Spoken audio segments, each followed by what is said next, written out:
बोलिए श्री सद्गुरु महाराज की जय। श्री सद्गुरु महाराज की जय। श्री सद्गुरु महाराज की जय। अखंड मंडलाकारं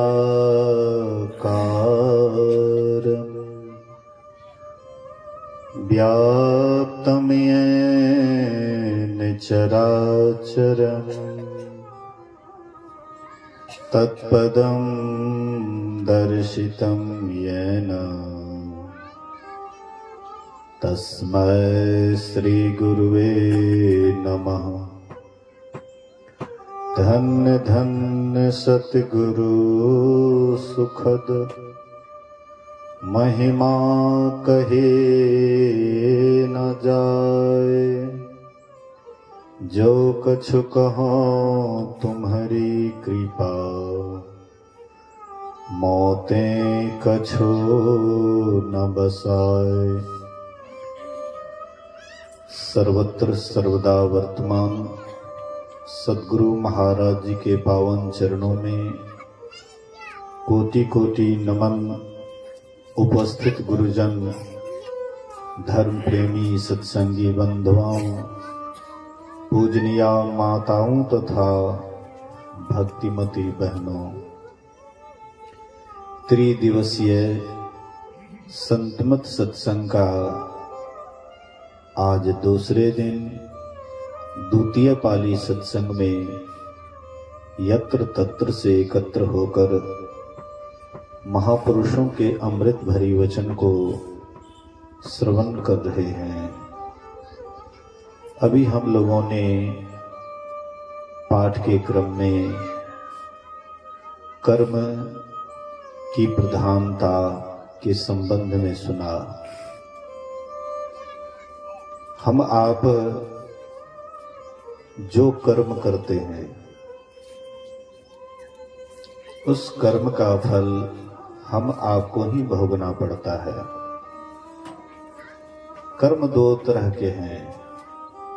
कर्म को दो भागों में विभक्त किया गया है, शुभ और अशुभ। शुभ कर्म सुखदायक होता है, अशुभ कर्म अशुभदायक होता है। हम आप अपने जीवन में सुख चाहते हैं या दुख चाहते हैं। अगर हम आप अच्छी तरह से अपने आप को देखें तो शायद दुख को कोई पसंद नहीं करता है। सब कोई सुख को पसंद करते हैं, लेकिन हम सुख वाला काम नहीं करना चाहते हैं। हम सोचते हैं कि जैसे तैसे भी हम कर्म करेंगे, लेकिन हमको सुख मिलना चाहिए। आज तक ऐसा कोई नमूना नहीं है कि जो जैसे तैसे कर्म किया और उनका जीवन आनंद से भर गया। ऐसा इसका कोई नमूना नहीं। जिस तरह का भी हम कर्म करते हैं, परिणाम हमारे सामने में आता है। अच्छा कर्म करते हैं, धीरे धीरे जीवन सुखदायी हो जाता है, आनंददायी हो जाता है। वहीं पर बुरा कर्म करते हैं, धीरे धीरे आपका जीवन पूरा दुख से भर जाता है, कलह से भर जाता है। आसपास में कलह ही कलह पैदा हो जाता है। ये आसपास में जो कलह पैदा होता है, ये कलह पैदा हम अपने आप से करते हैं। अपने से ही धीरे धीरे हम जैसा सिचुएशन बनाते हैं, जैसा वातावरण बनाते हैं, धीरे धीरे उसी तरह का वातावरण होता है। इसलिए महापुरुष कहते हैं कि सोच समझ करके कर्म कीजिए। हम आप भूत और भविष्य में ही ज्यादातर हम लोगों का समय बीतता है। कभी हम बीते हुए बात को सोचते रहते हैं, सोचने में जीवन बिताते हैं। कभी भविष्य की सपना देखते हैं कि भविष्य में ऐसा होगा, ऐसा होने वाला है। ये जो भूत और भविष्य की कल्पना करते हैं, इससे हमें शांति नहीं मिलती है और जीवन दुख से भर जाता है। लेकिन जो वर्तमान में जीने के लिए सीखा, भूत भविष्य को छोड़ देते हैं, जो भी महापुरुष होते हैं वे भूत भविष्य को छोड़ करके वर्तमान में जीते हैं। कर्म वर्तमान में ही होता है, भूत भविष्य में नहीं होता है। भूत भविष्य की कल्पना होती है, लेकिन कर्म जब भी होता है वर्तमान में होता है। हम जैसा बीज बोते हैं वैसे ही हम काटते हैं। गोस्वामी तुलसीदास जी महाराज कहते हैं, तुलसी यह तन खेत है। ये जो हम लोगों का 3.5 हाथ का शरीर देखने को मिलता है, यही वह खेत है। इसी में हम जैसा बीज बोते हैं वैसा ही फसल काटते हैं। हम आप जैसे खेत में बीज बोते हैं, तभी से हम लोगों के अंदर खुशहाली होती है कि हमने इतना बीज बोया है, इसलिए हमारा फसल उपजेगा और घर फसल से भर जाएगा। इसी तरह से जो शुभ कर्म करना प्रारंभ कर देते हैं, जीवन तभी से उसका आनंददायी होना शुरू हो जाता है। बाद में क्या मिलेगा नहीं मिलेगा उसको तो हम आप नहीं जानते हैं, लेकिन कर्म जैसे ही शुभ करना शुरू कर देते हैं वैसे ही शुभ कर्म का आनंद तभी से आने लग जाता है। भगवान बुद्ध की एक शिष्या थी और वह 27,000 करोड़ की आभूषण को बेच करके बहुत भव्य, बहुत विशाल मंदिर बनाई थी भगवान बुद्ध के। विशाखा, एक दिन विशाखा आनंद मग्न थी और आनंद मग्न होकर के एकदम गीत गा रही थी। भिक्षुओं ने कहा कि भंते, विशाखा बड़ा ही आनंददायी गीत गा रही थी, भजन गा रही थी। भगवान बुद्ध ने कहा, वह जो शुभ कर्म की है, शुभ कर्म को याद करके इसीलिए आनंदित हैं, खुशहाली में हैं, इसीलिए गा रही है, गीत गा रही है, आनंद मना रही है। तो आनंद तो तभी शुरू हो जाता है जब आप शुभ कर्म करना प्रारंभ कर देते हैं। और अशुभ कर्म करना जैसे प्रारंभ करते हैं तो अशांति तभी शुरू हो जाता है। बाद में क्या होगा नहीं होगा उसको तो लोग नहीं जानते हैं, लेकिन अशुभ कर्म की तरफ पैर जैसे बढ़ता है वैसे ही पैर थर-थर कांपने लग जाता है। यही पैर जब आपका सत्संग की तरफ बढ़ता है तब देखिए कितना बढ़िया से बढ़ता है, कितना बढ़िया से आप सत्संग की तरफ पैर बढ़ाते हैं। यही पैर जब वेश्यालय की तरफ, वेश्या की तरफ बढ़ता है तब देखिए पैर कैसे लड़खड़ाने लग जाता है। शुरुआत तो तभी से, शांति अशांति तभी से शुरू होता है जब आप कर्म प्रारंभ करते हैं, शुभ या अशुभ। जो भी कर्म करना प्रारंभ करते हैं या कर्म का सोच भी जब करने लग जाते तभी से आपके अंदर में शुभ और अशुभ आने लग जाता है, शांति अशांति तभी से शुरू हो जाता है। मान लीजिए चोरी अगर कोई करते हैं तो चोरी करने से पहले चोरी का विचार करते हैं, ऐसे थोड़े नहीं कर देते हैं। चोरी करने से पहले चोरी के लिए विचार करना पड़ता है। और जैसे विचार करना प्रारंभ करते हैं चोरी के संबंध में, तभी से उनका हृदय अशांत हो जाता है। कोई भी अशुभ कर्म, चाहे चोरी हो या घूस ही क्यों नहीं लेता है, बुरा कर्म कोई भी करता है तो तभी से उसका आनंद छिन्न होने लग जाता है, तभी से उनका मन दुखी होने लग जाता है, अशांत होने लग जाता है।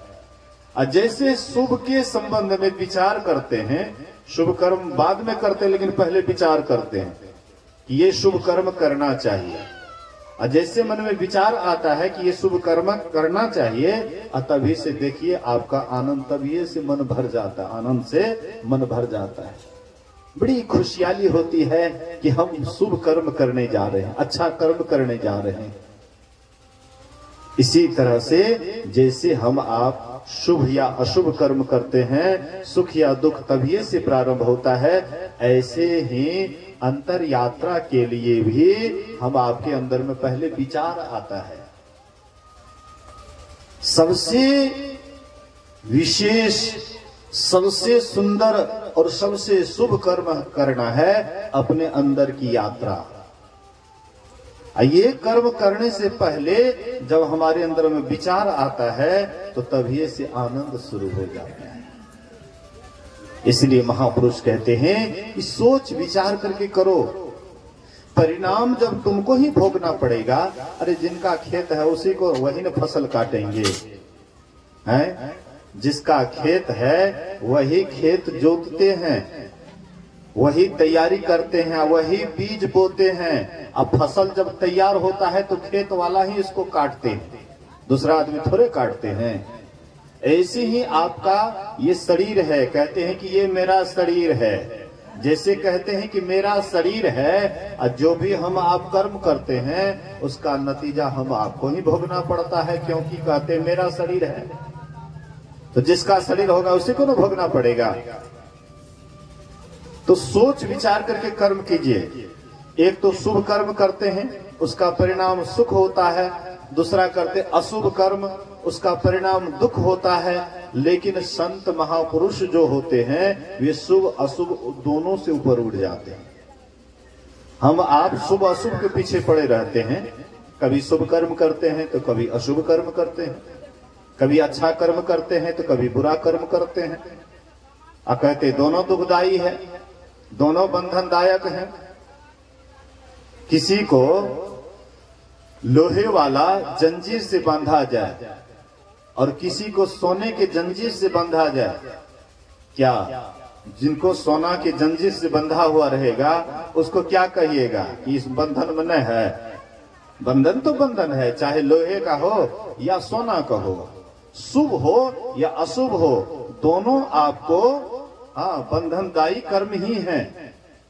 इसलिए महापुरुष कहते हैं शुभ अशुभ से ऊपर उठिए, समर्पण भाव से कर्म कीजिए। जो भी आप कर्म करते हैं परमात्मा को समर्पित कर दीजिए। जो किया तुम ही किया, मैं किया कुछ नहीं। कबहू कहे कि मैं किया तो तुम ही थे मुझ माही। जो किया तुम ही किया, मतलब जो करते हैं परमात्मा ही करते हैं। मैं किया कुछ नहीं, मैंने कुछ नहीं किया। कबहू कहे कि मैं किया, कभी अगर आपके मन में आता है कि मैंने ही किया तो तुम ही थे मुझ माही, मेरे अंदर तुम ही था। तो इसका मतलब ये नहीं है कि जो किया तुम ही किया तो किसी को थप्पड़ मार दीजिए, किसी को लाठी मार दीजिए, किसी को गाली गलौज कर दीजिए और कह दीजिए कि जो किया तुम ही किया, परमात्मा तुम ही तो किया। ऐसा नहीं। मतलब जो आप अच्छा कर्म करते हैं वह ईश्वर को अर्पण बुद्धि से कर्म कीजिए। अशुभ कर्म करिएगा और कहिएगा परमात्मा आप ही करते हैं, ये ठीक नहीं है। शुभ कर्म करते हुए, अच्छा कर्म करते हुए, परमात्मा का नाम जपते हुए, ईश्वर का सुमरन करते हुए आप जो कर्म करते हैं उसको भी अर्पण कर दीजिए। जो समर्पण भाव से कर्म करते हैं उसके अंदर कर्म का लेप नहीं चढ़ता है, और जो समर्पण भाव से कर्म नहीं करते हैं कि मैं ही करता हूं, उसी को परिणाम भोगना पड़ता है। एक बार अकबर बादशाह की पत्नी बोलती है कि इतने मुसलमान हैं और इन मुसलमानों में आप प्रधानमंत्री और को नहीं बना करके आप अपने हिंदू को, बिरबल को ही बना दी, ऐसा क्यों किए? अकबर बादशाह कहते हैं कि बिरबल इस योग्य है, इसलिए बिरबल को प्रधानमंत्री बनाया गया। बोले कि क्या हमारे भाई को न कम है? हमारे भाई क्या इससे कम हैं? बोले कि हाँ। बोले कि नहीं, एक बार परीक्षा लीजिए। बोले कि कोई बात नहीं, तुम कहती है तो परीक्षा भी ले लेता हूं। तो कहते हैं बिरबल, क्या कहते हैं, अकबर अपने शाला से कहते हैं कि जाकर के देखो एक कुतिया बच्चा दी है, हाँ जाकर के देखो। तो गए देखने के लिए, बोले कि हाँ दी तो है। तो बोले कि किस किस रंग का था? बोले कि नहीं देखे। तो देख करके आओ। देख करके आए, उसके बाद कहते हैं कि कौन नर था, कौन मेदिन था? बोले कि वो नहीं देखे। बोले कि देख करके आओ। कितने हैं तो गिने नहीं। उसके बाद कहते हैं कि क्या तुम्हारा हो गया? बोले कि हाँ। उसके बाद बीरबल को भेजते हैं, बीरबल से पूछते हैं कि कितना है? तो 5 है। कितने नर कितना मेदिन? हाँ, 3 नर 2 मेदिन। किस रंग के हैं? तो इस रंग के हैं। मतलब जितना भी सवाल किए एक ही बार में बीरबल सबका जवाब दे दिए। तब उसकी पत्नी कहती है, अच्छा एक बार मेरा भाई फेल कर गया, दूसरी परीक्षा लिया जाए। बोली कोई बात नहीं है, दूसरी परीक्षा भी हो जाएगा। तो अपने साला से कहते जाकर के देखो बाजार में गेहूं आया है, गेहूं वाला गाड़ी आया है बाजार में। तो उसके भाई जाकर के, उसका साला जाकर के देखे, कहते हाँ गाड़ी तो आया है। तो क्या दाम था? बोले कि 100 तो नहीं पूछे, तो पूछ करके आओ। पूछ करके आए। उसके बाद कहते हैं कि ऐसे दर है। तो कितना गाड़ी है? गिने नहीं, गिन करके आओ। बोले कि जाओ तुम्हारा हो गया। बीरबल को बुलाए। कहते बीरबल जाकर के देखो बाजार में, हाँ गेहूं वाला गाड़ी आया है। तो बीरबल जाकर के देखते, तो देखते हैं कि भाव तेजी में था। 50 गाड़ी गेहूं था। सबसे बातचीत किए और महाजन से भी बातचीत किए और सब गाड़ी का माल बेच करके मतलब 5000 का मुनाफा हुआ, शाही खजाने में रख करके उसके बाद आए बीरबल के पास, अकबर के पास। कहते हैं कि बादशाह अपना गेहूं का भाव तेज था और तेज होने के कारण हमने 50 गाड़ी गेहूं से बात किया और महाजन से बात करके सब गेहूं को बेच दिया। 5000 का मुनाफा हुआ और वह शाही खजाने में जमा करके उसके बाद मैं आपके पास आ रहा हूं। बोले कि देखा? बोले कि नहीं, एक बार और परीक्षा। कोई बात नहीं है, और एक बार हो जाए। तो उनके भाई से कहते हैं जाओ बाजार, बिना पैसा का घी का लेप लगा करके बर्तन में लेते आओ। तो उसके भाई गए एक सेठ के पास, कहते हैं कि थोड़ा घी का लेप लगा दीजिए बर्तन में। कहते कैसा मूर्ख है, इतना कीमती घी का लेप फ्री में लगा देंगे? जब भागो यहां से। लौट करके आ गए। बोले कि नहीं, बिना पैसा का कोई घी का लेप नहीं लगाता है। बीरबल से कहते बीरबल जाओ बाजार, बिना पैसा का घी का लेप लगा करके लेते आओ। बीरबल कहते कोई बात नहीं है। गए एक सेठ के पास, कहते हमको 2 किलो घी चाहिए। तो हाँ हाँ लीजिए। तो कैसा घी है? हाँ इसमें मिलावट भी है। बोले कि नहीं नहीं, एकदम बिल्कुल शुद्ध घी है। बोले कि देखो हम घी को पहचानते नहीं है, लेकिन मेरी पत्नी पहचानने में बड़ी माहिर है, इसलिए अगर मेरी पत्नी कह देगी कि शुद्ध घी है तो मैं आऊंगा घर से, आपको पैसा दे दूंगा। अगर वह कहेगी कि मिलावट है तो हम आपका घी लौटा देंगे। बोले कि नहीं नहीं कोई बात नहीं, ले जाइए ना, कोनो आप अपरिचित थोड़े हैं। तो बीरबल ले गए और रास्ते से घूम करके आए। कहते सेठ जी मेरी पत्नी बोली कि इसमें मिलावट है, इसलिए आप अपना घी हाँ निकाल लीजिए, रख लीजिए। तो हंडी से घी तो निकाल लिए, लेकिन लेप को कैसे साफ करेंगे? लेप तो लगा ही रहा, बिना पैसा का लेप लगा करके लेते आए। ऐसे हम आप भी जो जो कर्म करते हैं उसका लेप हमारे अंदर में बैठ जाता है। यही आवागमन का मूल कारण होता है। जन्म मरण का चक्र इसी से तैयार होता है। मानव शरीर में ही लेप लगाते हैं, जैसे बिना पैसा का हाँ बीरबल लेप लगा करके हंडी में लेते आए, वैसे हम आप भी बिना पैसे के शुभ अशुभ का लेप लगा करके आते हैं। और फिर ये इसी तरह से आवागमन का चक्र हम लोगों के अंदर में हाँ बराबर है। ऐसे ही जन्मते मरते 84 का चक्कर काटते हुए मानव शरीर में आते हैं। यहाँ पर नया कर्म होता है और फिर उसी के अनुसार हम लोग बैलगाड़ी के चक्का की तरह घूमते रहते हैं। और ये घूमना, ये 84 का चक्कर कब तक लगा रहेगा? जब तक ये घी का लेप ठीक नहीं होगा। आपके बर्तन में घी का लेप लगा हुआ है तो उसको हम आप क्या करते हैं? इधर कितनों मेहनत कीजिएगा तो नहीं छूटेगा, पूरा नहीं छूटेगा लेप। लेकिन वही बर्तन को आग पर चढ़ा दीजिए, आग पर चढ़ाइएगा धीरे धीरे। हाँ पहले लोग मेटी रखते थे, भैंस धोने के लिए, गाय धोने के लिए मेटी रखते थे। उसमें धीरे धीरे क्या कहते हैं, क्या जनता था वो, मलाई मक्खन मक्खन जम जाता था तो उसको चढ़ाते थे, हे मेटी सुनहा कर ला, न तो कहीं दूध फैट न जा। हाँ, सुनहा करके लाते थे, और जैसे आग पर चढ़ाते थे तो बिल्कुल शुद्ध हो जाता था, बिल्कुल साफ सुथरा हो जाता था, घी का लेप हाँ साफ हो जाता था। ऐसे ही आप संसार में कितना हो कोशिश कीजिए, ये जो जन्म मरण का जो चक्र है, ये जो लेप है, संस्कार है, ये कभी भी आपका ऐसे दूर होने वाला नहीं है जब तक आग पर नहीं चढ़ाइएगा। अर्थात ब्रह्म अग्नि में होमे काया, अतास महादेव बंदे पाया। जब तक आप अपने अंदर में ब्रह्म अग्नि का उदय नहीं करिएगा, तब तक ये घी का लेप कभी भी साफ नहीं हो सकता है, और ये आवागमन का चक्र आपका लगा ही रहेगा। इसलिए महापुरुष कहते हैं कि इससे ऊपर उठिए। इसीलिए महापुरुष कहते हैं ध्यान कीजिए। ध्यान से सभी पापों का नाश होता है, और कोई भी कर्म कीजिए तो वह कर्म क्या होगा, बंधनदायी ही होगा।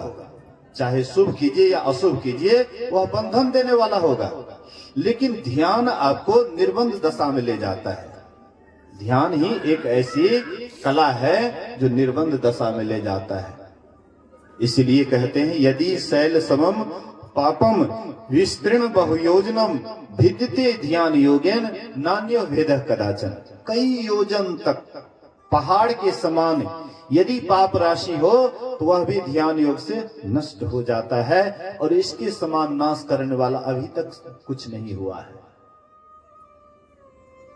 लोग ध्यान करने में लोगों को भारी बुझाता है, झंझट बुझाता है, भार बुझाता है कि ध्यान बड़ा भार है। ध्यान का नाम सुनते ही डर जाते हैं, मन में भय हो जाता है, ओह 1 घंटा बैठना पड़ेगा। बाबा जो है ना बगल में, तो बाबा बोले हाँ उधर से आए। हम बोले कि थक गए हैं बाबा, थोड़ा आराम कर लीजिए, 2 बजे का घंटी लग गया है, थक गए हैं, आराम कर लीजिए। हाँ 1 घंटा तो छे। हाँ जो बाबा बोले 1 घंटा तो छे, 1 घंटा तक आराम से, 1 घंटा पूरे में कौन देर लगते। लेकिन ये बात सबसे होगा, हम लोगों को लगेगा अरे 1 घंटा बैठना पड़ेगा, 1 घंटा तक बैठना पड़ेगा, आंख बंद करना पड़ेगा, बड़ा भयावह बुझाता है। लेकिन जो इस कला में कुशल है तो उसको बड़ा हल्का बुझाता है। 1 घंटा तो बड़ा कम है। एक महात्मा ऋषिकेश में, दामोदर बाबा उसका नाम है, बड़े सरल महात्मा हैं। अक्सर जो साधक होते हैं, ध्यानी होते हैं, वे अक्सर सरल ही होते हैं। तो वे दामोदर बाबा रात में बैठे, लगभग 8 बजे रात को बैठे, और 8 बजे दिन में लगभग ध्यान तोड़े। तो हम बोले बाबा अहाँ तो 12 घंटा बैठ गेलिए। कहे कहाँ 12 घंटा, देवता के लिए तो मुश्किल से 2-3 मिनट नहीं मिले। देवता के 2-3 मिनट भी नहीं हुआ, ये 12 घंटा हम कहते हैं, और देवता के लिए 2-3 मिनट नहीं हुआ। देवताओं का दिन रात कौन है, पक्ष, 15 दिन का दिन और 15 दिन का रात। शुक्ल पक्ष है दिन, और हाँ कृष्ण पक्ष है रात। देवताओं का दिन रात 15 दिन पर, तो उसके लिए तो 2-3 मिनट नहीं हुआ, ये 12 घंटा आप कहते हैं। अब सोचिए, ध्यानी आदमी के लिए 12 घंटा कहता है कि ये तो कम में है। हम लोग 1 घंटा का नाम लेते हैं, उसमें भी उठ करके चल देते हैं, कहते ओह ध्यान बड़ा भारी बुझाता है। लेकिन भारी क्यों बुझाता है? इसलिए कि अभ्यास नहीं करते, अभ्यास नहीं करना चाहते हैं, अभ्यास नहीं करते हैं, इसलिए धीरे धीरे भारी बुझाता है। जो जही कला कुशलता कहाँ सो सुलभ सदा सुखकारी, असफरी सन्मुख जल प्रवाह असुर सरी बहाई गज भारी। सफरी मछली है, आराम से भाटे से सिरे की ओर आराम से चली जाती है। लेकिन वही काम अगर हाथी को कहा जाए तो ये काम होगा हाथी से। हाथी क्या है? फैली हुई सूरत। संसार में जो हाँ, बाल बच्चा, घर परिवार, जमीन जायदाद, मकान दुकान, इधर उधर में इतना रचपच गया, इतना फैली हुई है सूरत कि ध्यान के समय में सिमटती नहीं है। सिमटाव जो नहीं होती है, इसी कारण से भारी बुझाता है। आज जो सिमटी हुई सूरत है वो तो भाटे से सिरे की ओर आराम से चली जाती है, बिना मेहनत के ही। इसीलिए महापुरुष कहते घबराइए मत, करत करत अभ्यास ते जड़मती होत सुजान, रसरी आवत जातते सिल पर पड़त निशान। जब पत्थर पर भी कोमल रस्सी बराबर आती जाती है तो उसमें भी निशान पड़ जाता है, और हम आप करेंगे नहीं होगा। लेकिन करेंगे नहीं तो तरेंगे कैसे? एक ऐसा ध्यान ही एक ऐसा चीज है जिसके बिना हम कभी भी परमात्मा को पा नहीं सकते। ध्यान के बिना, ध्यान भजन हिन लहिहन प्रभु धन को कहे। हाँ, गुरु महाराज जी कहते हैं ध्यान भजन से हीन रह करके कभी भी तुम परमात्मा को नहीं पा सकते हो। तरते गए जो अस किए राय राना रंक हो, विप्र भंगी अपड़ पड़वा करिहो तरिहो न शंक हो। जो किए वही तर गए, तरते गए जो अस की, मतलब ध्यान जो किए वे तरते गए। चाहे पढ़े लिखे हैं या अनपढ़ हैं, कोई मतलब नहीं है ध्यान को। ध्यान में केवल सिमटाव चाहिए। पढ़े लिखे हैं, उसका मन सिमट गया, उनके अंदर में झलक आने लग जाता है। जो अनपढ़ हैं वे अभ्यास किए, उनका सूरत सिमट गया, उनको भी झलक आने लगता है। केवल समझने की बात है। मैं इस बीच में कटही में गया था, 24 घंटा का अखंड ध्यान हुआ था। 24 घंटा का अखंड ध्यान किया था, और उनका कहना था कि ध्यान प्रारंभ के समय में आप ही को सबसे पहले बैठना पड़ेगा, आप ही से हाँ ध्यान का शुरुआत होगा। मेरे मन में ऐसा हाँ मतलब संकल्प लिए हैं, तो मैं ध्यान पर बैठा। उसके बाद ध्यान का जब अंत हुआ तो उसमें एक दो दीक्षार्थी थे, उसके बाद और आदमी भी बैठे थे, और जो सत्संग करवा रहे थे वो भी बैठी हुई थी। तो सबसे पूछने लगे कि आप लोग क्या करते हैं? मंत्र वो नहीं जानती थी, भूल गई थी, लेकिन अंदर में देखती थी। बोलिए श्री सद्गुरु। उनको सूक्ष्म झलक हो रहा था।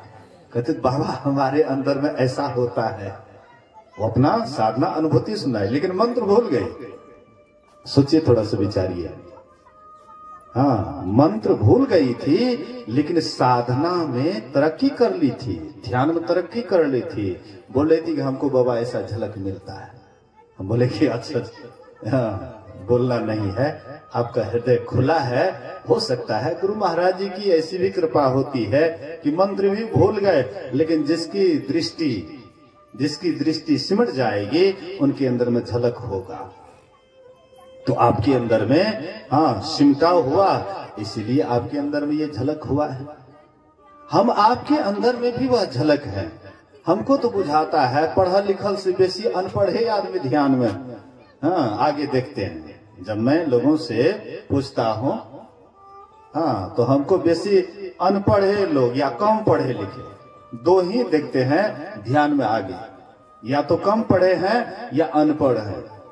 और जो थोड़ा ज्यादा पढ़ लिए हैं उनके दिमाग में वही भुस्सा भरा हुआ रहता है, और उस भुस्सा के कारण वो ध्यान में आगे नहीं बढ़ पाता है। उसी का चिंतन, उसी का मनन, उसी का विचार। एक बार मोहम्मद साहब के पास एक मौलवी गए, उनका हाथ चूमा, वे एक थप्पड़ लगा दिए। तो कहते हैं, मौलवी कहते हैं कि मुझसे क्या खता हो गई कि आपने हमें थप्पड़ लगाया? बोले कि तुम्हारे अंदर से इल्मियत की बदबू आ रही है। कहते इसको क्या करना पड़ेगा? बोले कि कुआं में डाल करके आ। विद्वता की जो बदबू है, विद्वता का जो अहंकार है, कि हम इतना पढ़े लिखे हैं, हम इतना जानकार हैं, इसको पहले कुआं में डाल करके तब मेरे पास आ, तब ये तुम्हें विद्या हासिल होगी। और वे अपने अहंकार को डाल करके आए, फिर वही मौलवी पहुंचे हुए फकीर बन गए। ये अहंकार ही हमें आगे नहीं बढ़ने देता है, चाहे जिस तरह का अहंकार हो। रूप में हम सुंदर हैं, उसका भी अहंकार होता है। पढ़ने लिखने में हम तेज हैं, उसका भी अहंकार होता है। जाति में हम बड़े हैं, उसका भी अहंकार होता है। धनवान हैं, गुणवान हैं, उसका भी अहंकार होता है। लेकिन ध्यान में सभी अहंकार को जब तक विसर्जित नहीं कीजिएगा, तब तक ध्यान में एकाग्रता नहीं होगी। सभी अहंकार को त्याग करके और उसके बाद जब आपका मन शांत होता है, एकाग्र होता है, तब आपके भीतर में झलक होता है। नाद बिंद जाके घट जरे, ताकी सेवा पार्वती करे। जिनके अंदर में नाद बिंदु का उदय हो जाता है, उनकी सेवा के लिए पार्वती भी चाहती है कि हम उनकी सेवा करें।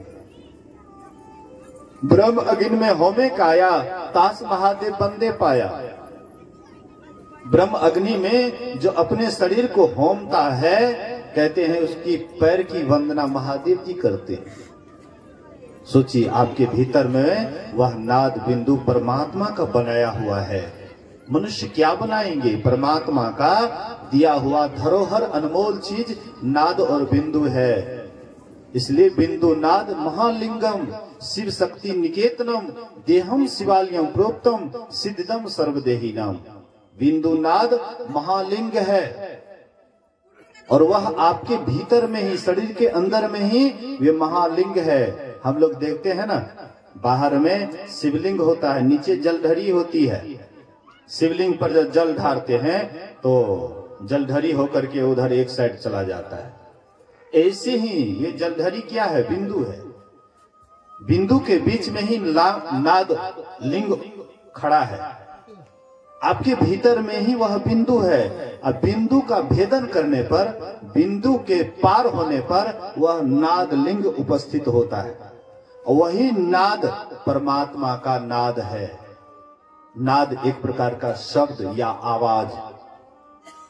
हम आप जो अभी आवाज कर रहे हैं, ये भी एक आवाज है, लेकिन यह है वर्णात्मक। और आपके भीतर में जो आवाज होता है वह है ध्वन्यात्मक। और यह ध्वन्यात्मक में भी, अनहद में भी एक है बिना देखे हुए सुनना और दूसरा है देख करके सुनना। बिना देखे हुए सुनना मतलब अंधकार मंडल में भी रह करके आपके भीतर में आवाज होती है, लेकिन वह काला शब्द है, उसमें उतना आकर्षण नहीं है। लेकिन श्वेत शब्द जब बिंदु को पकड़ करके जब सुनते हैं तो वह है श्वेत शब्द, और वह उसमें विशेष आकर्षण होता है जो आपको सीधे खींचते हैं, अपने ओर खींचते हैं। जैसे चुंबक लोहा को अपनी ओर खींचते हैं, ऐसे ही आपके भीतर में वह परमात्मा का आवाज जो होता है वह भी परमात्मा की तरफ खींचते हैं। अगर लोहा बिल्कुल साफ सुथरा है तो उसको क्या करते हैं? चुंबक खींच करके अपने पास ले आते हैं। ऐसे ही वह नाद में इतना आकर्षण है, इतना खिंचाव है, वह भी आपको खींच करके, यह जीव को खींच करके सीधे पीप से मिला देते हैं। चुंबक सत शब्द है भाई, चुंबक शब्द लोक ले जाई, ले निकारी होखे नहीं पीरा। असत शब्द जो बसे शरीरा, जिनके भीतर में वह सार शब्द बसता है, वह सार शब्द परमात्मा से ले जाकर के मिला देता है। तब आपको आवागमन में नहीं आना पड़ता है, जन्म मरण के चक्र से सदा के लिए मुक्त हो जाते हैं। इन्हीं बात को सुनिए, समझिए, अपने जीवन में उतारिए। बोलिए श्री सद्गुरु महाराज की जय। यहाँ पर बहुत दीक्षित सत्संगी हैं, लेकिन अफसोस हो रहा है। अभी भी सुबह में तो थोड़ा उदास था ही, हमने सोचा कि अपराह्न में लोग ज्यादा से ज्यादा आएंगे, लेकिन लोग लगता है कि धीरे धीरे कान में रुई डाल दिए। हाँ, आना नहीं चाहते। आना चाहिए। कल अंतिम दिन है, इसलिए कल सब आदमी, खास करके जो दीक्षित हैं, विशेष से विशेष संख्या में आइए। अंत भला तो सब भला, काम धाम तो ऐसे होते रहता है। जब तक रहेगी जिंदगी फुर्सत न होगी काम से, समय निकालो, हाँ प्रेम कर लो राम से। इसीलिए समय निकाल करके कल के सत्संग में आइए और विशेष विशेष संख्या में और संतों के संदेश को सुने, समझें, जीवन में उतारें। बोलिए श्री सद्गुरु महाराज की जय।